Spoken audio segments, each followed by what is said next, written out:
உலக மக்கள் அனைவருக்கும் வணக்கம். இதுதான் உங்கள் பெரியாள் ஆதாம் ஏவாளில் தொடங்கி இன்று வரை தொடரும் பாவம்தான் நாங்கள் என்று மரியை வயிற்றில் பிறந்த மாயம்தான் செய்தாய் என்று சிலுவையில் அறைந்தது சிறுமையில் பிறந்தது.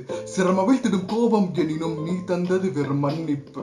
இதுவரை செய்த தவறுகளுக்காகவும் இனிமேல் செய்யும் தவறுக்காகவும் மாண்டார் இயேசு. வலிகளை தன்னுள் கொண்டார் இயேசு. மறுபடி மண்ணில் நின்றார் இயேசு. நாம் காணும் சந்தோஷம் எல்லாம் இறைவனவன் தரும் வெறும் பிச்சையே. நினைவினில் கொள்வோம், நாம் காணும் சந்தோஷம் எல்லாம் இறைவனவன் தரும் வெறும் பிச்சையே. நன்றியுடன் வாழ வேண்டும், நன்றியுடன் வாழ வேண்டும். பெரியாள் ராவின் கிறிஸ்துமஸ் நல்வாழ்த்துக்கள். வணக்கம்.